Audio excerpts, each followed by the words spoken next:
ഹണി റോസ് താങ്കൾക്കെതിരെ പരാതി നൽകുന്നു. അപ്പോൾ അതിനെതിരെ അന്വേഷണം നടത്താൻ പോലീസ് തയ്യാറെടുക്കുന്നു. മുൻകൂർ ജാമ്യാപേക്ഷയ്ക്കായി രാഹുൽ ഈശ്വർ കോടതിയെ സമീപിക്കുന്നു. അപ്പോൾ എന്താണ് നമ്മൾ ഇതിൽ നിന്ന് മനസ്സിലാക്കുന്നത്? ഇപ്പോൾ നമ്മൾ നേരത്തെ സംസാരിച്ചതുപോലെ തന്നെ രാഹുൽ ഈശ്വർ ഈ വിഷയത്തിൽ സംസാരിച്ച കാര്യങ്ങളെല്ലാം പരിശോധിക്കുമ്പോൾ ഒരു വാക്കുപോലും ഒരു മോശമായ രീതിയിലോ ഏറെ ബഹുമാനം നിലനിർത്തിക്കൊണ്ടാണ് കൃത്യമായ കാര്യങ്ങൾ രാഹുൽ ഈശ്വർ സമൂഹത്തിലേക്ക് എത്തിച്ചത്.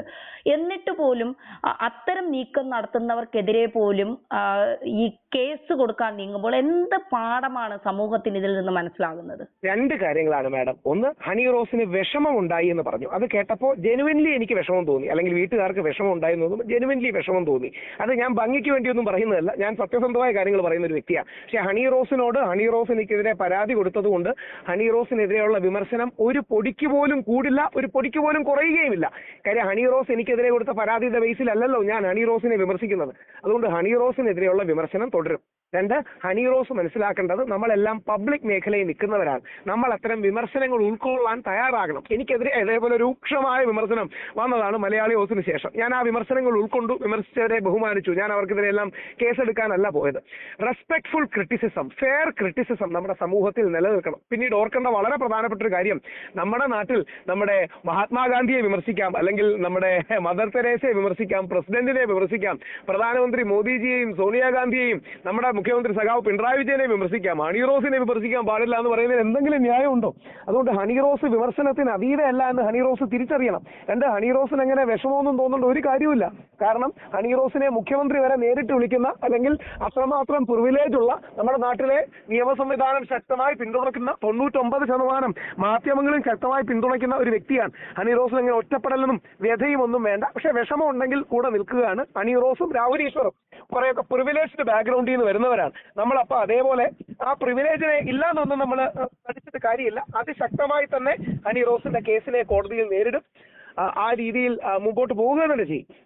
ഈ വസ്ത്രധാരണം എന്റെ മൗലിക അവകാശമാണ്, അതിനെ ചോദ്യം ചെയ്യാൻ ആർക്കും അവകാശമില്ല എന്ന് ഹണി റോസ് കഴിഞ്ഞ ദിവസം പറയുകയുണ്ടായി. അപ്പോ അത്തരത്തിൽ വസ്ത്രധാരണത്തിന്റെ പേരിലാണ് താൻ ഇത്തരത്തിൽ പല രീതിയിലുള്ള അധിക്ഷേപങ്ങൾ നേരിട്ടത് എന്ന് അവർ തുറന്ന് സമ്മതിക്കുന്നതിനോടൊപ്പം തന്നെ അത്തരത്തിൽ ഞാൻ വസ്ത്രമിടുന്നതിനെ ആരും വിമർശിക്കേണ്ട കാര്യമില്ല, അതെന്റെ മൗലിക അവകാശം എന്ന് പറയുമ്പോൾ ഇനി ഇക്കാര്യത്തിൽ ഒരാളും അഭിപ്രായം പറയരുത്.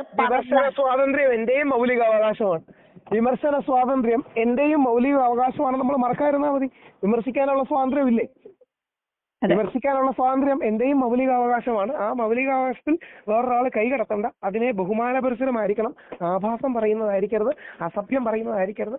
അതുകൊണ്ട് അതുമായിട്ട് ശക്തമായി മുമ്പോട്ട് പോവുക തന്നെ ചെയ്യും. ഇപ്പൊ ഇതുമായി ബന്ധപ്പെട്ട് രാഹുൽ ഈശ്വറിന് ഇപ്പോ മറ്റു വിഷയങ്ങൾ രാഹുൽ ഈശ്വർ പ്രതികരിക്കുമ്പോൾ കിട്ടുന്നത് പോലെയുള്ള ഒരു സപ്പോർട്ട് അല്ല, ഇതിൽ വലിയ രീതിയിലുള്ള സപ്പോർട്ടാണ് രാഹുൽ ഈശ്വർ എന്ന വ്യക്തിക്ക് സ്ത്രീ സമൂഹം നൽകുന്നത്, സ്ത്രീകളാണ് നൽകുന്നത്. ഒരുപാട് സ്ത്രീകൾ, ഒരുപാട് അമ്മമാർ ഈ രാഹുൽ ഈശ്വർ പറയുന്ന വീഡിയോ, അല്ലെങ്കിൽ രാഹുൽ ഈശ്വറിനെതിരെ പലരും സംസാരിക്കുന്ന വീഡിയോയ്ക്ക് താഴെ വന്ന് ഇടുന്ന കമന്റുകൾ, രാഹുൽ ഈശ്വർ പറയുന്നത് 100% ശരിയാണ്, ഞങ്ങൾ ഇത്ര വയസ്സുള്ള കുട്ടിയുടെ അമ്മയാണ്, ഞങ്ങൾ ഫുൾ സപ്പോർട്ടാണെന്ന് പറയുമ്പോൾ ഒരുപാട് അമ്മമാരാണ്. അപ്പോൾ സമൂഹത്തിൽ ഇപ്പോഴും നമ്മളൊക്കെ പറയുന്നത് നമ്മൾ വസ്ത്രം ധരിക്കുന്നത് ഇങ്ങനെ ആവണം, അല്ലെങ്കിൽ അത് നമ്മുടെ ഇഷ്ടമാണ്, നമ്മൾ എന്ത് ചെയ്യണം ഏത് ചെയ്യണം, പക്ഷെ അങ്ങനെ അല്ല എന്നൊരു സമൂഹം പറയുന്നുണ്ടല്ലേ? അതെ അതെ, തീർച്ചയായിട്ടും. അമ്മമാരിൽ നിന്ന്, സഹോദരിമാരിൽ നിന്ന് കിട്ടുന്ന പിന്തുണ വളരെ വലുതാണ്. ഇത് അവർക്കും കൂടെ വേണ്ടിയുള്ളതാണ്. സഭ്യമായ വസ്ത്രധാരണം നമ്മുടെ എല്ലാവരുടെയും ഉത്തരവാദിത്തമാണ്. അത് കുടുംബ മൂല്യങ്ങൾ സംരക്ഷിക്കാൻ, നമ്മുടെ സംസ്കാരം സംരക്ഷിക്കാൻ, ധാർമ്മികത സംരക്ഷിക്കാനുള്ളതാണ്. അതുകൊണ്ട് വിശാല അർത്ഥത്തിൽ സംസ്കാരത്തിന് വേണ്ടിയുള്ള പോരാട്ടമാണ്, ധാർമ്മികതയ്ക്ക് വേണ്ടിയുള്ള പോരാട്ടമാണ്. ഇനി എന്താണ് മുന്നോട്ട് ഇതുമായി അതിശക്തമായി ഈ കേസ് ഹൈക്കോടതിയിൽ നേരിടും. ഇതുമായി ബന്ധപ്പെട്ട് ഇനി അറസ്റ്റ് അങ്ങനെ ഏതെങ്കിലും തരത്തിലുള്ള അറസ്റ്റ് ഉണ്ടെങ്കിലും അറസ്റ്റ് ചെയ്തിട്ട് തിരിച്ചു വന്നിട്ട് വിമർശനം തുടരും. ഇതേ രീതിയിൽ തന്നെ മുന്നോട്ട് പോകും അതിശക്തമായി. ഈ വിമർശിക്കാൻ സ്ത്രീകൾ ഇടുന്ന വസ്ത്രധാരണം അവരുടെ ഇഷ്ടത്തിനാണ്, അതിൽ വിമർശിക്കാൻ രാഹുൽ ഈശ്വറിന് എന്താണ് യോഗ്യത, എന്താണ് അധികാരം എന്ന് സോഷ്യൽ ഓഡിറ്റിന് എല്ലാ വ്യക്തികൾക്കും റൈറ്റ് ഉണ്ട് എന്ന തിരിച്ചറിവാണ്. അത് പക്ഷേ ബഹുമാനപുരസ്സരമായിരിക്കണം, അധിക്ഷേപമായിരിക്കരുത്. ഹണി റോസിന് വസ്ത്രധാരണ സ്വാതന്ത്ര്യം ഉള്ളതുപോലെ രാഹുൽ ഈശ്വറിന് വിമർശന സ്വാതന്ത്ര്യവും ഉണ്ട് എന്ന് നമ്മൾ മറക്കരുത്. ഈ സ്വന്തം കേസ് താൻ തന്നെ വാദിക്കുമെന്ന് പറയുമ്പോൾ അത്രയും കോൺഫിഡൻസ് ആണോ ഈ കാര്യത്തിൽ? നല്ല കോൺഫിഡൻസ് ആണ്. Okay, thank you. മാഷ നമസ്കാരം. നമസ്കാരം. രാഹുൽ ഈശ്വർ രണ്ടും കൽപ്പിച്ച് തന്നെയാണ്. എന്ത് പ്രശ്നം വന്നാലും ഞാനത് നേരിടും, പക്ഷെ വിമർശനത്തിൽ നിന്ന് ഒട്ടും പിന്നോട്ടില്ല. എൻ്റെ വിമർശനം തെറ്റായി ഞാൻ കാണുന്നില്ല. നിരവധി സ്ത്രീകൾ അല്ലെങ്കിൽ സമൂഹത്തിലെ 99% ആളുകളും എനിക്കൊപ്പമാണ് എന്ന് എനിക്ക് നന്നായിട്ടറിയാം. അതുകൊണ്ട് തന്നെയാണ് ഞാൻ വിമർശിക്കുന്നത്. എന്താകും ഇനി ഹണി റോസ് വിഷയത്തിൽ രാഹുൽ ഈശ്വറിൻ്റെ ഭാവി? ഒരാൾ വിമർശിക്കാൻ തീരുമാനിച്ചാൽ ആരൊക്കെ കൂടെ ഉണ്ടെന്ന് നോക്കേണ്ട കാര്യമില്ല. അയാൾക്ക് വിമർശിക്കാം. താൻ വിമർശിക്കുന്നത് ശരിയാണോ തെറ്റാണോ എന്നുള്ളത് അയാളുടെ ബോധ്യത്തിൻ്റെ പ്രശ്നമാണ്. പക്ഷേ പലപ്പോഴും കോടതിയുടെ മുന്നിൽ ഉയർന്നു വരുന്ന പ്രശ്നം വിമർശിച്ചൊന്നായിരിക്കില്ല. കാരണം ആരും വിമർശനത്തിന് അതീതരല്ല. അത് പൊതുവായിട്ട് നമ്മുടെ സമൂഹം അംഗീകരിച്ചിരിക്കുന്ന ഒരു കാര്യമാണ്. അത് ജനാധിപത്യ പ്രക്രിയയുടെ ഒരു ഭാഗം കൂടിയാണ് വിമർശിക്കാൻ. അതുകൊണ്ടാണ് നമുക്ക് നരേന്ദ്രമോദി വിമർശിക്കാൻ പറ്റും, പിണറായി വിജയനെ വിമർശിക്കാൻ പറ്റുന്നത്. ആരെയും വിമർശിക്കാം, അത് രാഷ്ട്രീയ വിമർശനങ്ങളായിട്ട് കണക്കാക്കപ്പെടുന്നു. പക്ഷേ ഇവിടെ ഹണി റോസിൻ്റെ വിഷയം എന്ന് പറയുന്നത് ഒരു വിമർശനത്തിൻ്റെ പ്രശ്നമാണോ എന്നുള്ളതാണ് സമൂഹത്തിന് മുന്നിലിരുന്ന ചോദ്യം. അത് വിമർശനത്തിൻ്റെ പ്രശ്നമല്ല, പകരം അത് മോശമായ ഭാഷാ പ്രയോഗത്തിൻ്റെ പ്രശ്നമാണ്. ഒന്ന്. രണ്ട്, ദ്വയാർത്ഥ പ്രയോഗങ്ങളിലൂടെ സ്ത്രീയുടെ വ്യക്തിത്വത്തെ അപമാനിക്കുന്നതായ പ്രവൃത്തിയാണ് എന്ന നിലക്കാണത് ചർച്ച വരുന്നത്. അതുകൊണ്ടാണ് ബോച്ചെ ജയിലിലാക്കപ്പെടുന്നതിൻ്റെ പ്രധാനപ്പെട്ട കാരണം. കോടതിക്ക് വെറുതെ അദ്ദേഹത്തിന് ജാമ്യം കൊടുക്കാൻ പറ്റാതെ പോയതും ആ വകുപ്പിൻ്റെ അടിസ്ഥാനത്തിൽ കേസെടുക്കപ്പെടുകയും അല്ലെങ്കിൽ പരാതിപ്പെടുകയും കേസെടുക്കപ്പെടുകയും സ്വാഭാവികമായിട്ട് അറസ്റ്റിന് വിധേയനാകുകയും പിന്നീട് അദ്ദേഹത്തെ റിമാൻഡ് ചെയ്യുകയും ചെയ്ത് അങ്ങനെയാണ്. അതവിടെ പ്രശ്നം എന്ന് വെച്ചാൽ സ്ത്രീ സുരക്ഷയുടെ പ്രശ്നമാണ്. സ്ത്രീയെക്കുറിച്ച് നമ്മൾ സംസാരിക്കുന്ന സമയത്ത് മോശമായിട്ടുള്ള ഭാഷകൾ ഉപയോഗിക്കപ്പെട്ടാൽ തീർച്ചയായിട്ടും നമ്മളതിന് സമാധാനം പറയേണ്ടി വരും. മാപ്പ് പറഞ്ഞാൽ പോലും ചിലപ്പോൾ രക്ഷപ്പെടാനായിട്ട് കഴിഞ്ഞെന്നിരിക്കില്ല. അങ്ങനത്തെ ഒരു പ്രത്യേക സിറ്റുവേഷനിലാണ് ബോച്ചെ ജയിലിലായത്. ഏതാണ്ട് അതിന് സമാനമായിട്ടുള്ള ഒരു പരാതിയാണ് എനിക്ക് തോന്നുന്നു ഹണി ഇപ്പോൾ രാഹുൽ ഈശ്വറിനെതിരെ കൊടുത്തിരിക്കുന്നത്. പക്ഷേ രാഹുൽ ഈശ്വർ ബോച്ചയെ സപ്പോർട്ട് ചെയ്യുകയും അതേപോലെ തന്നെ ഹണിക്കെതിരായിട്ട് സംസാരിക്കുകയൊക്കെ ചെയ്യുന്നു.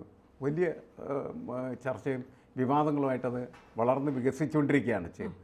എന്താണ് അതിനെതിരെ സംഭവിക്കാൻ പോകുന്നത്, അല്ലെങ്കിൽ ആ കാര്യത്തിൽ സംഭവിക്കാൻ പോകുന്ന പറഞ്ഞാൽ നമ്മൾ ഇന്ന് കോടതിയിൽ നിന്ന് വരുന്ന വാർത്തയ്ക്ക് വേണ്ടി കാതോർത്തിരിക്കണമെന്ന് എനിക്ക് തോന്നുന്നു.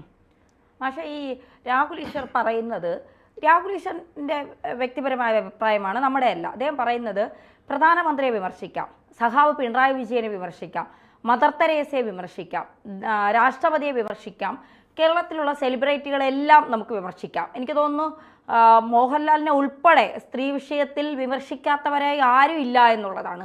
അത്രമാത്രം മോശമായി അദ്ദേഹത്തെ വിമർശിച്ചിട്ടുണ്ട്. അദ്ദേഹം 3500 സ്ത്രീകൾക്കൊപ്പം പങ്കിട്ടിട്ടുണ്ട്, അല്ലെങ്കിൽ സ്ത്രീകളുമായി അദ്ദേഹത്തിന് ബന്ധമുണ്ട് എന്നൊരു ചാനൽ ചർച്ചയിൽ അദ്ദേഹത്തോട് ചോദിച്ച അവതാരകർ വരെയുണ്ട്, ഒരു ഉളുപ്പുമില്ലാതെ. അപ്പോൾ അത്തരത്തിൽ ഒരാളോട് നമുക്ക് ചോദ്യം ചോദിക്കാം, അവരെ വിമർശിക്കാം, അതിനൊന്നും ഒരു കുഴപ്പമില്ല. ഇപ്പോൾ റിപ്പോർട്ടർ TV-യിലെ ഒരു ഡോക്ടർ അരുൺകുമാറിനെതിരെ ഒരു കേസ് വരുന്നു, ദ്വയാർത്ഥ പ്രയോഗം നടത്തി അവിടുത്തെ റിപ്പോർട്ടർക്കെതിരെ വരുന്നു എന്നൊക്കെ പറയുന്നു.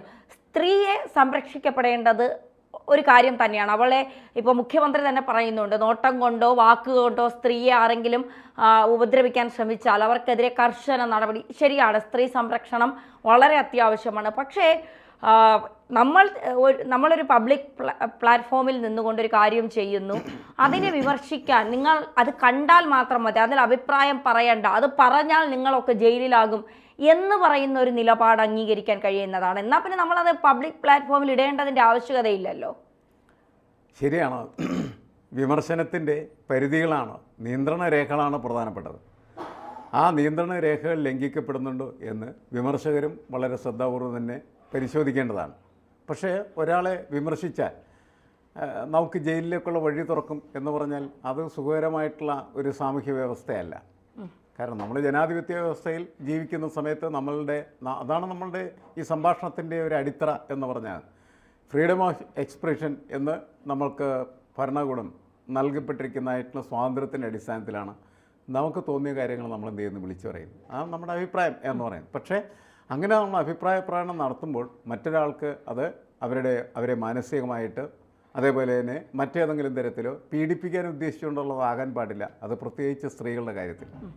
ഇതാണ് ഈ കേസിൻ്റെ അടിസ്ഥാനം എന്നുള്ള കാര്യം നമ്മൾ മനസ്സിലാക്കുക. വിമർശനം എന്ന് പറയുന്നത് സ്വാഭാവികമാണ്. വിമർശിക്കും, ജയിലിൽ പോയാലും വിമർശിക്കും. വിമർശിക്കാൻ വിമർശകരുടെ ഒരു കാഴ്ചപ്പാട് അതാണ്. അവരാരെയും ഭയപ്പെടാറില്ല എന്നുള്ളതാണ് അവരുടെ രീതി അതാണ്. ഈ പക്ഷെ കോടതിയുടെ കണ്ടെത്തലുകൾ നമുക്കറിയാൻ പറ്റില്ല. കോടതി ദൈവത്തിന് തുല്യമാണ് എന്ന് വിശ്വസിക്കുന്നവരാണ് നമ്മളിപ്പോൾ.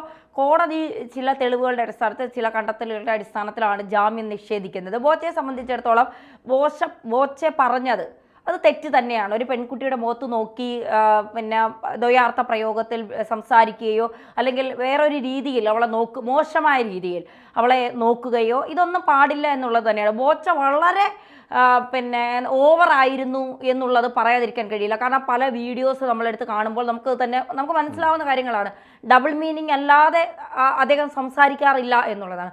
രാഹുൽ ഈശ്വറിനെ സംബന്ധിച്ച് ഈ വിഷയത്തിൽ ഇപ്പോൾ ദിലീപ് വിഷയമൊക്കെ വരുമ്പോൾ രാഹുൽ ഈശ്വർ ഇരയ്ക്കൊപ്പം അല്ലാതെ വേട്ടക്കാരനോടൊപ്പം നിന്ന് സംസാരിക്കുന്ന രീതി കണ്ടിട്ടുണ്ട്. പക്ഷേ ഈ വിഷയത്തിൽ വളരെ മാന്യമായി ഹണി റോസിനെ വളരെ ബഹുമാനിച്ചുകൊണ്ട് അവരുടെ വിഷമത്തിൽ കാരണം നിങ്ങൾക്ക് വിഷമമുണ്ടായെങ്കിൽ ആ വിഷമത്തിൽ ഞാൻ പങ്കുചേരുന്നു എന്ന് പറഞ്ഞുകൊണ്ട് വളരെ മാന്യമായിട്ടുള്ള രീതിയിലുള്ള വിമർശനം തന്നെയാണ് രാഹുൽ ഈശ്വർ നടത്തിയിരുന്നത്. അപ്പം ഇത് കോടതി ഏത് രീതിയിൽ കാണുമെന്നാണ് മാഷിൻ്റെ ഇത്രയും വർഷത്തെ ഈ രാഷ്ട്രീയത്തിൽ അല്ലെങ്കിൽ ഈ നിരീക്ഷണത്തിൽ നിന്ന് മനസ്സിലാക്കാൻ സാധിക്കുന്നത്? അല്ല, കോടതി ആദ്യം ഈ കേസ് വരുന്ന സമയത്ത്, ബോച്ചയ്ക്കെതിരെ കേസ് വരുന്ന സമയത്ത് ഉണ്ടായിരുന്ന ഒരു മാനസികാവസ്ഥയിലായിരിക്കില്ല ഇപ്പോൾ ഇനി ഈ വിഷയം കാണാൻ പോകുന്നതെന്നാണ് ഞാൻ കണക്കാക്കുന്നത്. നമ്മൾ കോടതി എന്ന് പറഞ്ഞാൽ നിയമങ്ങൾ മാത്രമല്ല, അതൊരു മെഷീനല്ല, അതൊരു മനുഷ്യരുന്നാണ്. അദ്ദേഹത്തിൻ്റെ ഒരു ആത്മാവത്ത് അതിനകത്ത് പ്രധാനപ്പെട്ടതായിരിക്കും.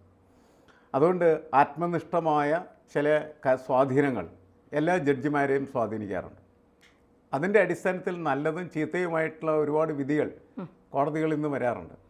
നല്ല വിധികൾ വരാൻ വേണ്ടി നമ്മൾ കാത്തിരിക്കുന്നു എന്ന് മാത്രമേ ഉള്ളൂ. പക്ഷേ ചീത്ത വിധികളും വരും.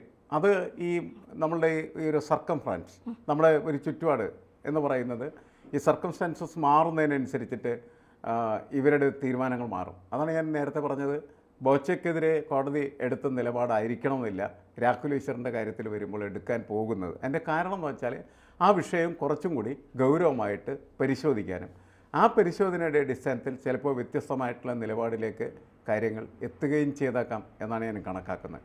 ഇപ്പോൾ രാഹുൽ ഈശ്വർ മുൻകൂർ ജാമ്യത്തിനാണ് പോകുന്നത്. അതെ, കേസെടുത്തിരിക്കുന്നു, തന്നെ ഏത് സമയത്തും അറസ്റ്റ് ചെയ്യാനായിട്ടുള്ള സാധ്യതയുണ്ട് എന്ന് മനസ്സിലാക്കിയിട്ട് തന്നെ അറസ്റ്റ് ചെയ്യരുത് എന്ന് കോടതിയുടെ മുമ്പിൽ അദ്ദേഹം എന്ത് ചെയ്യാണ്? അപ്പീൽ ചെയ്യുന്നത്, അപേക്ഷിക്കുകയാണ് ചെയ്യുന്നത്. അതിന് അദ്ദേഹത്തിൻ്റെതായ കാരണങ്ങൾ അവതരിപ്പിക്കും. അദ്ദേഹം ഹണി റോസിനെ കുറിച്ച് നടത്തിയ പ്രഭാഷണങ്ങൾ അല്ലെങ്കിൽ അതിനെക്കുറിച്ച് നടത്തിയ വിമർശനങ്ങൾ, അതിൻ്റെ വീഡിയോ ഹാജരാക്കും എന്നാണ് എനിക്ക് തോന്നുന്നത്. അങ്ങനെ ഹാജരാക്കുന്ന സമയത്ത് അതിനകത്ത് തെറ്റായിട്ടുള്ള പ്രയോഗങ്ങൾ, ദ്വയാർത്ഥ പ്രയോഗങ്ങൾ, സ്ത്രീയെ അവമാനിക്കുന്ന തരത്തിലോ അപഹസിക്കുന്ന തരത്തിലുള്ളതായിട്ടുള്ള പ്രയോഗങ്ങൾ ഉണ്ടെങ്കിൽ കോടതി അദ്ദേഹത്തിന് മുൻകൂർ ജാമ്യം നൽകാനുള്ള സാധ്യത കുറവാണ്. പക്ഷെ അതൊന്നും ഇല്ല എങ്കിൽ കോടതി മുൻകൂർ ജാമ്യം നൽകും. ഇതാണ് നമ്മളുടെ ഇക്കാലം വരെയുള്ള ഒരു അനുഭവങ്ങളിൽ നിന്നോ അല്ലെങ്കിൽ നമ്മളുടെ ഒരു നിരീക്ഷണ ബോധത്തിൽ നിന്നും നമുക്ക് എത്തിച്ചേരാവുന്ന ഒരു നിഗമനമാണ്. തീർച്ചയായിട്ടും. അപ്പോൾ കോടതിയുടെ മുന്നിൽ ഹാജരാക്കപ്പെടുന്നതായിട്ടുള്ള വീഡിയോ വളരെ പ്രധാനപ്പെട്ടതാണ്. അതിലെന്താണ് രാഹുൽ ഈശ്വർ നടത്തിയിരിക്കുന്ന വിമർശനം എന്നത് കോടതി പരിശോധിക്കുകയും അത് സ്ത്രീവിരുദ്ധമാണ് എന്ന് കോടതിയുടെ രേഖകൾക്ക് അനുസൃതമായിട്ട് സ്ത്രീവിരുദ്ധമാണ് എന്ന് തോന്നിയാൽ രാഹുൽ ഈശ്വറിന് ജയിലിൽ പോകേണ്ടി വരും, ബോച്ചയുടെ പോലെ. അതല്ലെങ്കിൽ അദ്ദേഹത്തിനെ സേഫായിട്ട് എന്ത് ചെയ്യാം, സ്വതന്ത്രമായിട്ട് നിൽക്കാം. വീണ്ടും അദ്ദേഹത്തിന് വിമർശനം തുടരാം. മദർ തെരേസയെ വിമർശിക്കാം, ഹണിയെ വിമർശിക്കാൻ പറ്റില്ലേ എന്ന് ചോദിക്കാം.